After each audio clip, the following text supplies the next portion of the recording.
Praise the Lord. Once again, I'm Father Bobby greeting you in the name of Jesus. Hallelujah. We are on the second day of our Bible reading spiritual pilgrimage that we are making together.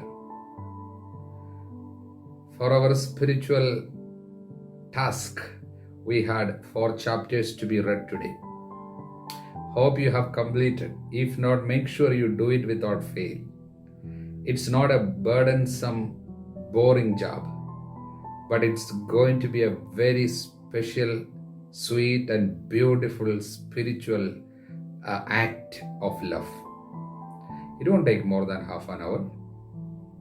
So 2 chapters today was from Genesis 3 and 4, Book of Job chapter 2, and Gospel of Matthew chapter 2. See, we will not be sending you the entire text into the mobile to read. Some of you may be expecting that. But we are not doing it for 2 reasons. One is it would be too much stuff every day coming. It would irritate many of you. But the most important reason is if everything is sent to you just like that, it would be too much a spoon feeding. God wants and we expect you to take the Bible in your hand every day. Open the book, reverently find out the particular passage and read. That is very important. And why? What are the implications of that? I will teach you later during these days. Also, don't expect me to explain to you the entire text, whatever you are reading. It's not possible because too much. But what I'm going to do is, whenever possible, I would come to give you a small message from what you have read.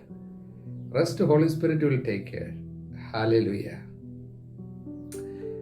Because Jesus said, when the Spirit of truth comes, He will teach you everything. Everything.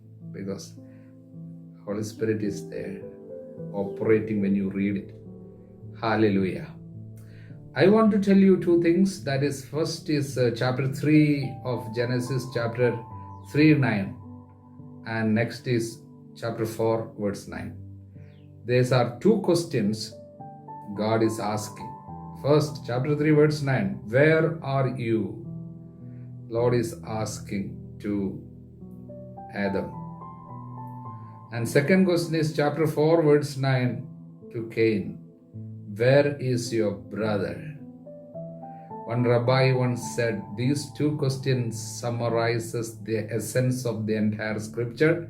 Rest all is the explanations only. Yeah, first question, where are you? The Lord is asking you, are you with me? Where are you? Are you hiding? Are you still experiencing the freedom of the children of God? Are you enjoying the presence of God? Are you happy really? Or are you burdened with worries, tensions, fear, shame, like that? Today, chapter 3 is presenting a solemn entry of the enemy into the world. Yeah, Bible presents this enemy behind as the root cause of all our problems. The enemy, Satan, bringing lies, causing misunderstanding, stealing our peace and joy and our capacity to love for each other. And he is there, very, very active. So, in today's reading from the book of Job, God asked him, where were you? And he said, I have been going around to and fro on the earth, walking up and down. That's what he says. That's his work. He is doing that. So, dear ones, when God asked Adam, where are you? He said, I was afraid, so I am hiding. Why you were afraid? Because I felt that I am naked. Then comes the first correction God gave to human beings. Chapter 3, verse 11. First correction God ever gave. Who told you that you are naked? Who told you that you are naked? Who told you that you are not good? Who told you that you are not going to be successful? Who told you that you are not going to be saved? What the Lord has not said, somebody else might have said. So he is asking, then have you eaten of the tree of which I commanded you not to eat? So that is the root cause of your problem. If you are feeling something like this which is not from me, so anything that is not divine, anything that is not celestial, anything that is against the kingdom of God is from somewhere where we had gone against the will of God. Hallelujah.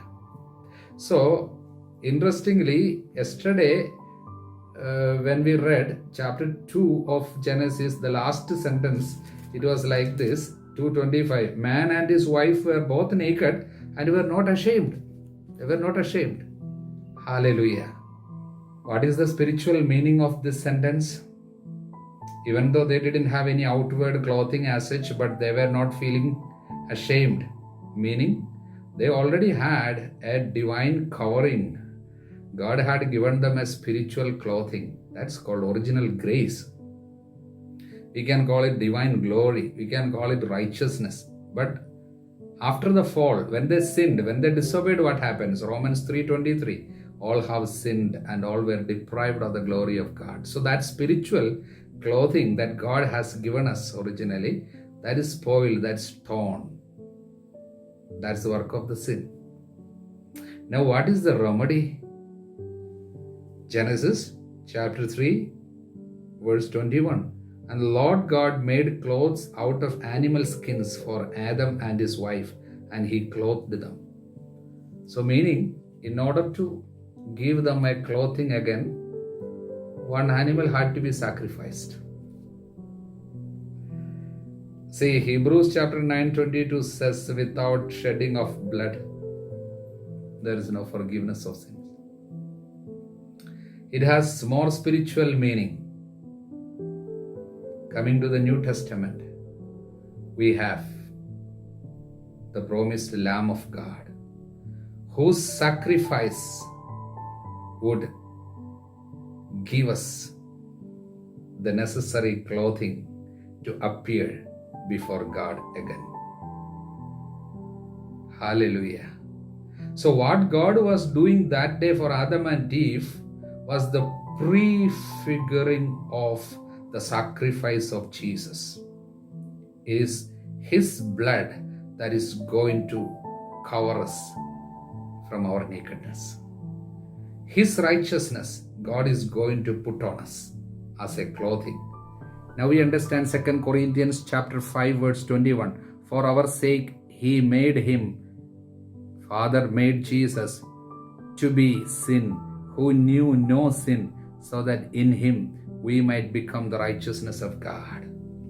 So He took the punishment on Himself, and His righteousness as a clothing God put on us, and we are saved.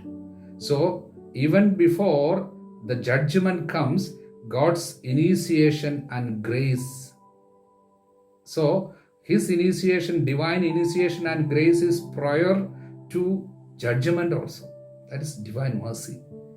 Hallelujah. The same thing we can see in the case of Cain also. He killed his own brother and he says that now I am cursed, I am accursed, now I will die.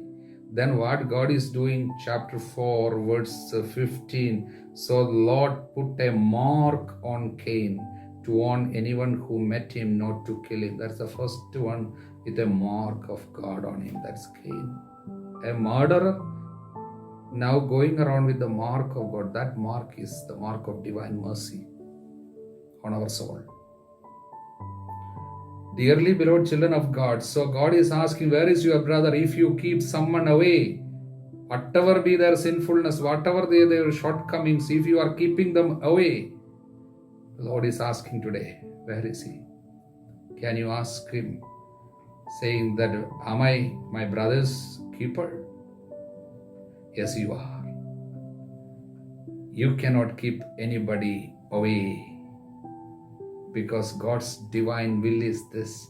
We should save everybody's soul that is precious to the Father. So this month is dedicated to the Sacred Heart of the Lord. And Sacred Heart desires that every soul be saved. Dearly beloved children of God, may the reading of the Word of God strengthen you to be filled with the same thought of God, same heart, same mind of God be ours.